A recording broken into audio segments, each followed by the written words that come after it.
trend, but I became a coach in February of 2012. So I'm literally coming up on my 6-year anniversary. And there have been so many ups and downs in this business, as with life. And I feel that through social media, we look at some of these top coaches, these coaches who've been around for a long time and have these profound whys, and we can measure, start to measure our success and what we're in it for up against them. And really, this business is not like anything else, but in the same sense, it's also just like any other job. There's going to be ups and downs. There's going to be highs and lows. That even though you see people with great stories, transformation, where it comes from physical, health-wise, or mind, the mindset being changed, it still doesn't mean that this business is perfect. Even though we do a lot of personal development, a lot of connecting, there's ups and downs. And I don't think that a lot of people talk about that. And so a lot of people, when they hit those walls, when those obstacles come up, when things don't work that used to work anymore, they give up. And so my story in general, from day one of my life, has always been one about being very relentless and never giving up. I, of course, growing up as a young child and a young adult, thought that everything that had came my way was happening to me and not for me. And I thought that I was stuck in a mentality where I was always the victim, and I was very angry. And but now looking back, because my mindset's changed because of everything that Beachbody has had to offer, I realized that those things were happening for me, and that those very things that happened to me are what made me who I am today, who I'm extremely proud of, and has been my redeeming quality, is that I'm relentless, that I don't give up in the face of opposition. I don't give up when bad stuff happens. And when I got started with coaching, I really didn't ever think that I would, number one, be home in the middle of a Tuesday to be able to talk to anybody, let alone ever feel like I had have the guts or anything valuable to share with people on a video conference call. So I didn't get started in this business to leave my job. I didn't get started in this business to make 6 figures. I didn't get in this business to be a star diamond, anything. I didn't get in this business. I got into it by complete accident. I was somebody who was lost. And so like a little background on me, and I'll run through it, and there's a lot. But I was adopted at 9 months old. I was born in Korea, shipped over to the U.S., and stuck with this white couple that definitely there was a reason why they didn't have children and should not have had children. I was raised in a very abusive household. It wasn't that, oh, you're so lucky you're adopted. I never felt love. I was abused mentally, emotionally, physically, from my father and my mother, sexually abused and from other people. I always try to separate that so people don't think that my adopted family did that. But I left home at 15. I had lots of issues with relationships. I've been married 3 times. I do feel like I've gotten it right this time. I've been married 8 years. I have 3 kids by every marriage, and I have worked over 40 some odd jobs. I have a criminal record. I'm 2 years sober. I gave up alcohol 2 years ago.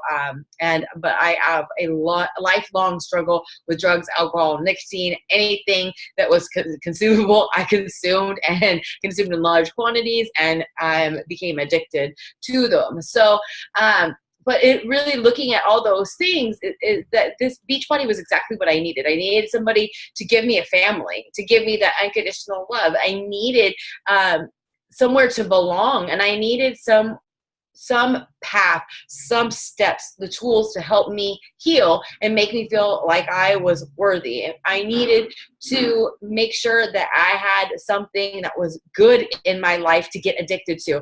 And so I can't be upset about my addictive personality, because that's really what drew me to Beachbody, is that whenever I started working out and I felt great, I became addicted to the feeling.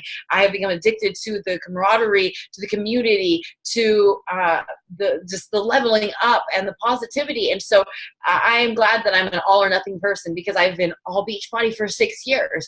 And I've looked at it in the past and been like, God, it really sucks that I'm one of those all or nothing people. But I'm like, but that brought me this. And so, there are good and bad things to every thing that you do, and you have to look for the things that you're grateful for. You have to look at the wonderful things that come even in the midst of bad. But when I was really had hit, like, not only rock bottom, but like I would say rock bottom has a basement, like I hit that basement.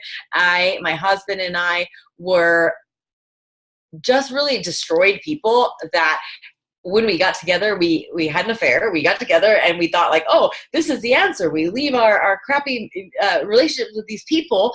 He had a really crappy wife. I had an ex-husband that was so amazing that I just didn't feel like I ever was worthy of it. So I self-sabotaged that happiness and I sabotaged our family. But we thought we would get together and everything would be great. Well, obviously the grass is not greener on the other side.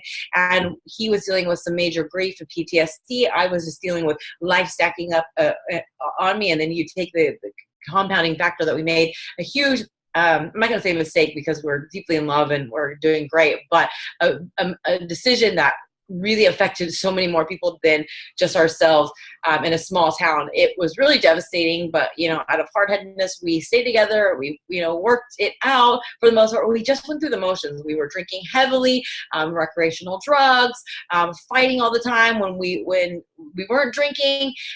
And then we had all these little lives. He has 2 kids. I have 2 kids. And then we have our son together. And our son was one. Things were just really bad. He was an overspender because he wasn't happy. I was a controlling person because I was trying to make sure that I was certain everything was going to turn out the way that I thought it should. And obviously looking through, lenses that were just very foggy. And he ended up working out of town 7 days at a time, coming home maybe 2 or 3 days at a time. And we drank the whole time and we were miserable. We had talked about splitting up. He threatened to take my son. He really wasn't going to follow through, but I didn't know. I had a mental breakdown. I literally broke out in this rash, head to toe. Still, the doctors can't even explain it, but I'll tell you, stress and nerves are a huge detriment to your health. But I had like scars all over my skin for like 2 years afterward. My blood pressure was through the roof. It was insane. And it was so peaceful when he left, but it was also so sad because I was basically raising 3 kids on my own. Then he would come home, every other weekend, and his kids would come and just destroy our whole routine. And I was just miserable. And I remember just thinking to myself, I wasn't really a religious person or a spiritual person, but just basically, in essence, praying like, somebody please help me. And I look now at what I know spiritually, what I know about the universe, I know about manifesting, attracting good things. Like how many times I wished and hoped for great things and asked for help in my life, but always pushed it away when it was, the opportunity was presented. But somehow this time the opportunity presented itself and I didn't push it away. My coach, Becky Brosette, I don't know how familiar you are with coaches in the organization. She came to me in my news feed. She was doing P90X2 and so was her sister Christina. Back in the day, they did the same program together, which actually we are all doing the same program now, but back in the day, it was like whatever program one was doing, the other one was doing, they were both doing P90X2. These abs popped up in my news feed and I was like, holy cow, like I have never seen anybody with abs like that. I had seen the P90X commercial and I do remember coming home drunk from the bar one night, seeing the commercial and I'd never heard of P90X. I told my husband, I was like, what? I'm like, does that even work? He was like, I heard it does. He was like, but it's really hard. Nobody ever finishes it. And I'm like, look at those people. And honestly, now looking back, it was probably like Tracy Morrow and a bunch of people that I actually know now. But I remember I'm like, those people, I'm like, all they do all day long is work out. That's probably what they do for a living. Kind of funny now. I do it for a living, not that I work out all day long, but in my mind, I didn't think it was possible. So I saw this lady with abs and I went to her profile just like any stalker would do and was like combing through her profile and she had the follow option. And now looking at it, like following and requesting as a friend aren't really much different, but I followed her and I combed through her page and I had a job that I hated. So I would just like scroll Facebook all day long. And I looked at her profile, her sister Christina's profile and her husband's profile. And I was like, as far as back as I could scroll, I mean, I was looking at albums and looking through all this stuff. They were like this fit family. I remember seeing a picture of her husband Larry doing the crow on the side of their couch. I remember seeing them dressed up in their Dallas Cowboys outfits going for Halloween, and they were like fit, and they had little kids that were the boys are like 15 months apart, 15 or 17 months apart, and they're just a little bit older than my son Rebel, who's 7, and my son was 1 when I got started doing this, and I remember thinking, wow. And what was amazing is like I always remember my husband saying like, that is a really hard program, nobody ever finishes it. And everything that she had, shirts, she had the boogie board that she won as a Success Club prize way back in the day. and it had P90X on it. She had P90X signs in her gym. And I was like, who is this person? Like, there's no way. Like, how does somebody love working out and something this hard? Never tried it. And so I was super intrigued that, like, not only did I not know but somebody, but I actually saw a real person that wasn't a trainer or somebody that's a famous, you know, celebrity, but just a normal person who actually had abs and loved working out. And I watched her, and you know, long story short, I friended her. She reached out to me and said, like, hey, you know, if you need any help with fitness, let me help you. And I was like, yeah, no. And then, like, randomly the next day, I'm like, well, tell me about P90X. And she talked me into a challenge pack. I didn't even know what I was getting. I planned on returning it. And I was going to return it within 30 days. I was like, I was going to get my money back. I was like, I'm going to drink 30 servings of Shakeology. I have 30 free meals. I didn't understand nutrition or anything, but I was like, oh, 30 free meals. I returned it. I wrote it down the calendar, and then I got started. But I also knew realistically, like, I thought that it wouldn't work or wouldn't work for me, even though she made me believe that it did work. But I didn't believe it worked for me. Again, this is the feeling of worthiness. I didn't feel like I was worthy of those results. I didn't think I was capable. I thought it was for somebody special. I didn't understand what that I was capable of success and good things just like her. I always thought that people were born into it or destined for it. But I did understand, too, that even though I didn't think that I could do it or I'd get great results, I knew that I had to give it a fair shot. So I actually promised myself that I would go through 3 weeks, like drink my shake every day and work out. Even if it took 2 hours to get a workout done, I would get it done. And so when I got started, that very night, she texted me wanting to make sure I was getting started. And I remember thinking, like, oh, I'm not just a number. Like, she actually cares. It wasn't like, I'm just going to sell you something and leave. And I'll tell you, when we had gotten on the phone when I was having an issue with my order, and it totally blew me away, because if you don't know the sisters, they're Cuban, but if you look at them on Facebook, they look like just typical white chicks. Like, and then I got her on the phone. She's got this heavy Cuban accent. It's not so bad anymore. Maybe I've gotten used to it, but I was like, I told her this a couple years ago, I'm like, I thought you were scamming me. I'm like, there was this person with this Hispanic accent. I'd never met Cubans. I didn't understand. So I was really leery, and I thought that I was going to get scammed. So it's really a funny story, but she ended up helping me. And, you know, long story short, we were at leadership this past week or so, and our friend Joline, I'm sure a lot of you know who she is. We were all talking because we were in the 80-day obsession group, and she was talking about how we were super fit, and it just hit me, and I started crying because I'm like, my coach helped me get what I wanted. Like I said, I didn't start out in this business to make money. I didn't start out in this business I didn't think I could inspire anybody. I didn't start in this business to accomplish anything that I haven't accomplished, other than I wanted to feel good about myself. And she made me believe that a mom could be fit. And so to 6 years later, know that I am considered super fit, even though because I asked her, and I'm like, I'm not super fit. She's like, yeah, you are. And I'm like, really? And then Becky's like, yeah, you are. And I really think back to what her role was. It's like, she didn't know that we'd become best friends. She didn't know any of this, but she knew that I wanted results and that I wanted to feel good about myself. And she helped me do that. And 6 years later, she's still helping me do that. And so that's my message that I've been really sharing with people, is that ask people what their goals are, because most people who I've talked to who've stayed in this business or who've had success in this business, none of them started out thinking that they would ever be able to achieve this. They had a certain goal. And so many people get lost because they're trying to accomplish their new goals of Star Diamond or Elite or whatever it is, but if they're new goals that weren't even your goals in the beginning, and then all of a sudden you find these people and you try to plug them in to become the people that help you reach these goals. And she just treated me like a human being. She treated me with love and respect and kindness, and she helped me get what I wanted. And no matter what, like, you know, her and I had this conversation recently. She's like, are you going for Elite? You know, because her and I aren't.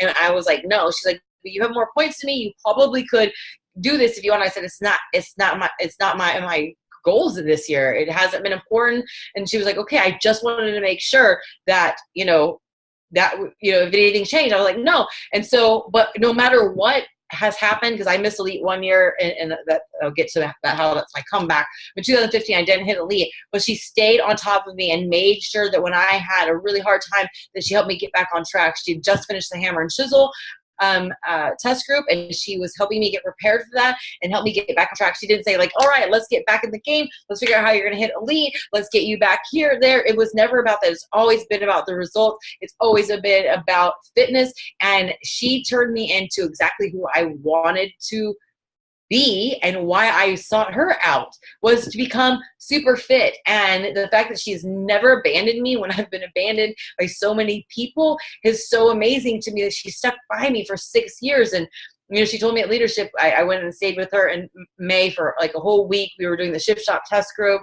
We just spent a lot of time together because we couldn't really go do a lot because we were following a very strict meal plan. But she told me the other day, she was like, the highlight of my year was whenever you came to visit me. And I mean, I was like, it still makes me emotional because I'm like, I'm not important to her. And that's the type of role that she's maintained in my life. That is why I'm still here in the role that I'm trying to fulfill and be in other people's life. So that's my history of how I became a coach.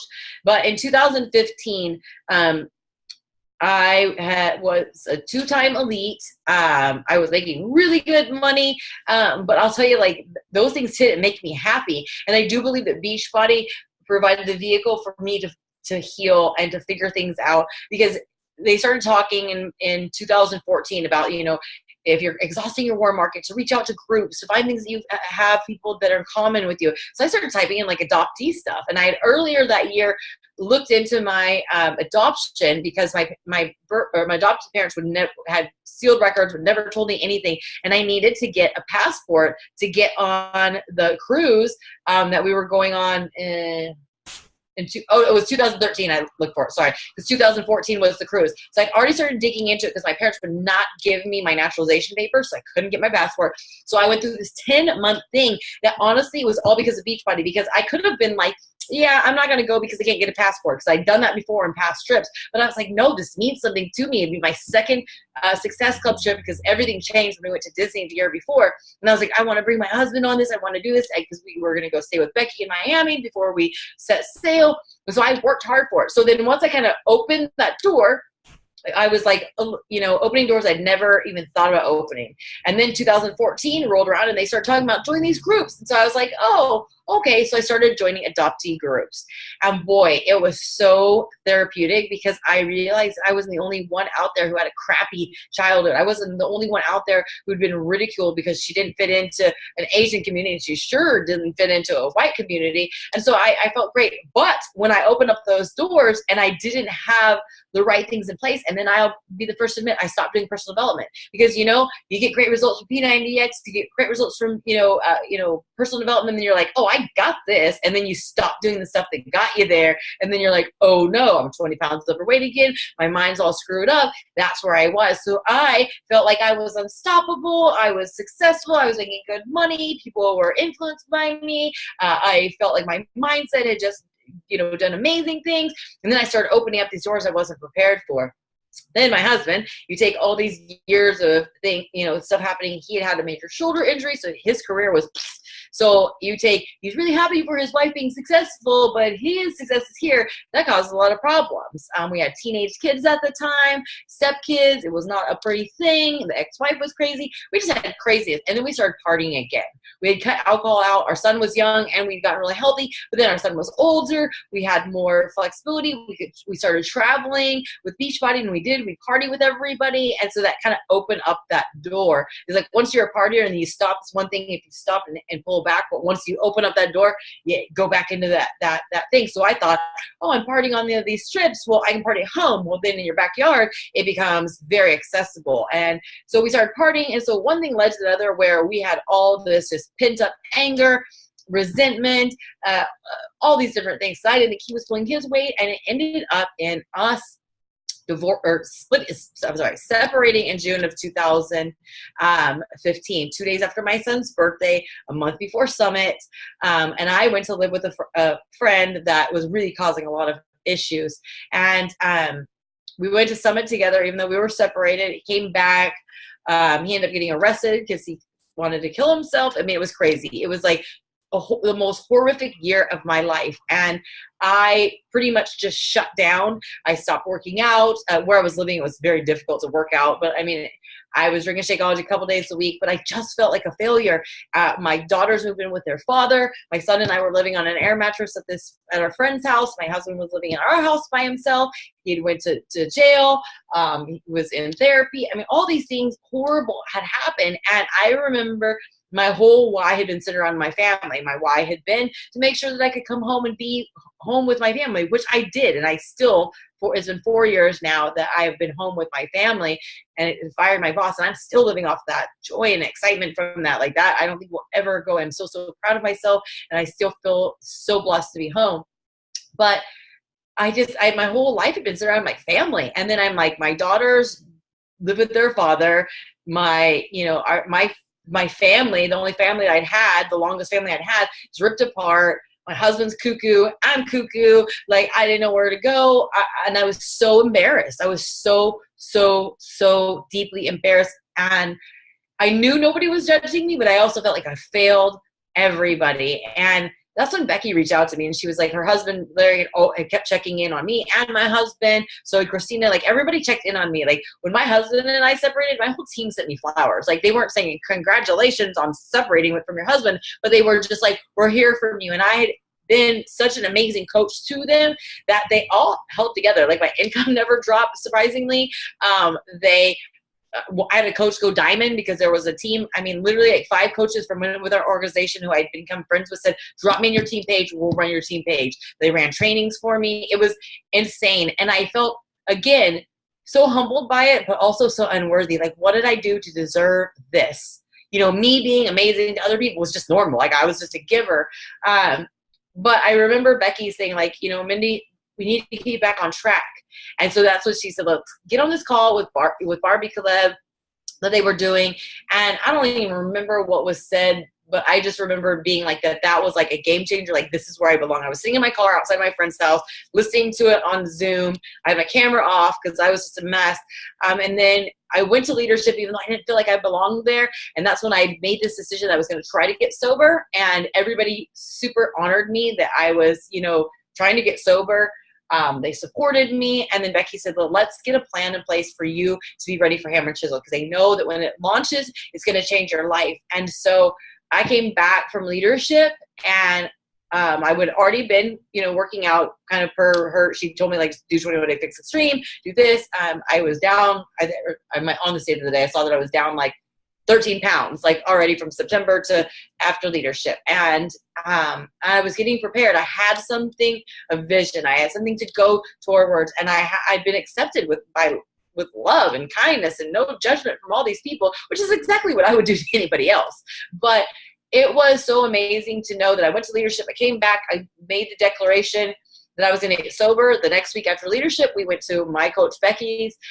She paid for me to come there. We celebrated her 15-star diamond. We partied like hard. The last time I drank was at her house. We partied for like 16 hours straight. I mean, if you've been in Miami, they know how to party. And that was like the last hoorah. Like, I quit drinking, and they're big partiers, but they are so supportive of me and such my biggest fans of my sobriety. And they've always made sure that they honor my wishes and are respectful of it, but they helped me get back on track. And so to finish my story of comeback was last year in 2016, I said that I was going to hit elite. Like, I didn't care about elite. I didn't care about the perks. I didn't care about it, but I wanted to show everybody in my team and anybody who'd been following me that you could make a comeback. That you could make a comeback. And I worked hard. And there were some dips and valleys of depression, and some people had, you know, bailed on me and, you know, kind of triggered that abandonment stuff that I had going on. But I kept going, and Becky kept working with me, and we worked together. And there were times that me and her didn't think we were going to hit elite, but we pushed each other, and we worked together. And I will never forget the last week when the last elite report came out, and then there was like this window that we had to wait till the final numbers came in. I went down to the wire of like, what is it going to take? Because I'm sorry, I'm not really good with numbers. I'm just a doer and then figure it out later. I didn't understand really how many points I would need. So Brittany at corporate was like, you need this and this and this and this. And I rallied together the whole team. And I remember it was like December 27th. And so many people that were in elite groups with me, they were just like, oh, it's over. You know, it's over. You know, we did the best we could. And they were like, party time. It's, you know, we're going to enjoy our the last couple days of the year. And I remember that we were ranked like 400 something. And I told the team, like, I was like, I've always wanted to end in the top 1,000, but I was like, we can do this. Like, come on. And so when everybody else was partying, our team pulled together. I had 17 coaches hit Success Club in the month of December, which is record breaking for December. Record breaking considering that it was like December 27th to like, or it was like that Friday through whatever it was through the end of the year. It was like 2.5 days, but we pulled it together. And then it was like, we hurry up and wait. And I remember one of my coaches was like, she did it. And then people were messaging her like, well, she doesn't know she did it. So don't you think that's presumptuous that you post that? Like, I hope she doesn't, get her hopes up. And people were messaging me, for like, there's no way you can do this. Like somebody's husband had told me like, I see your points. There's no way you can do it. And I'm like, well, I'm going to try. I'm not going to give up until the clock strikes, 11:59 and we can't do it anymore. And so we kept going and we kept going and we kept going. And then I told everybody, I was like, I don't care if we don't hit elite. I don't even care. I'm like, because if we do hit elite or make elite or miss elite, it's going to literally be like a point or two at this point, what I calculated. I was like, so it'd be kind of like a bummer or a big woohoo, but I was like, I already felt like we did what we did. I showed up till the last minute. I pushed and I did the 2mm shift that Tony Robbins talks about. It's just that little adjustment you have to make. And it was mid-January. I was picking up my stepdaughter and one of my diamond coaches flew in for Super Saturday. And we stopped to get something to eat. And then I got the message from Brittany saying, can you jump on a Zoom call? And I knew we hit elite. And so we were like screaming in this restaurant. People were looking at us like we were crazy. And then they were like, stop, stop, stop, stop. And then Brittany started crying. She's like, I just need to tell you this. She was like, where you ended the year. And I was like, I thought nothing could top this. We ended as team 199 ranked out of the company. And so it was like 460 of what we were projected on December 27th. And I just thought that's that 2mm shift. When people gave up, oh no, I think we were 700. I don't remember. It was like in the hundreds. There was a huge gap. But I just remember thinking like, all these people gave up on December 27th. They went and partied. They went and did their own thing. They pretty much said we did all we could. And we kept going. And I'm glad that I'm sober, because if I wasn't sober, I would have been more worried about partying. I will say that. But we did it. And I just think that all those couple hundred people in between 199 and I don't remember if it was 400 or 700. But anyways, those teams that were closer than me, they gave up. And we kept going. And we came back. And my whole year of 2016 was every setback is just another way for you to make a comeback. And that was it. And so this year it wasn't that important I hit elite, because I already proved it to everybody, because I'm still standing, because I'm not pushing, pulling, and dragging anybody, because I'm not embarrassed of any of the things that I've missed. I'm not embarrassed that I'm not going to be elite this year, because I'm still here and I'm still doing what I said that I was going to do for me, and my coach is still doing for me what she said she was going to do, and we're still here locking arms. And I shared with the team last night, I'm like, we're 400, ranked 470 or something. And I'm like, I'm not going for elite this year, but I just wanted to let you know that I wasn't going to push, pull, or drag anybody. And so everybody who's here, who helped us get to that slot within the organization, I'm happy. I'm happy that you're here because you want to be. And we're going to keep going, and I'm going to be here 10 years from now, and I hope you are too. And so that's my story of comeback. That's my story of persistence, relentlessness, and just bleeding Beachbody Blue, and a story that I'm never going to give up. It's not about elite. It's not about any of these things. It's about being here and still standing up for what feels right. And that was helping people and creating a community for people who want to be part of the community. There's been a lot of people who've left, and I just really truly believe it's because they didn't believe that they belonged. And I want to make sure that I create that space for people. I want to stand up and cheer for you. Okay, team, those of you who think I can't do this, shut up. I have no other verbose things to say. I just wrote down a couple things, and Mindy, thank you. I had no idea about any of your story. And she just said setbacks are there to show you that you can make a comeback. That was cool. And then she said the line that we use on our team all the time, we're still here. Did you guys hear that? Because you know that's kind of our hashtag. We're still here. There was a lizard on your wall. That was kind of cool for a moment. I don't know where you live, but it was crawling up, and some of us thought, it's been living in my office for weeks, and I keep posting on my Instagram stories that this thing scared me 3 times, now 4 times this in the last 24 hours. There's a thing. Anyway, the other thing I was really struck by is when you said, my coach, I'm looking at notes, my coach helped me get what I want. And she helped turn me into who I wanted to be. And those were huge statements. And it's a testimony to the fact that Becky asked you, what is it that you want? Not what is it that I need, that I can gain from you, but what is it that you want? That was huge. I just want to say thank you, and God bless your perseverance. Is your team called Team Relentless? Is that right? Yeah. Okay. Yeah. Yeah, on my wall. That's appropriate. Oh, there you go. Okay. Guys, I hope you're encouraged by this, because, you know, we all get stuck in our stuff. We get stuck in our stuff.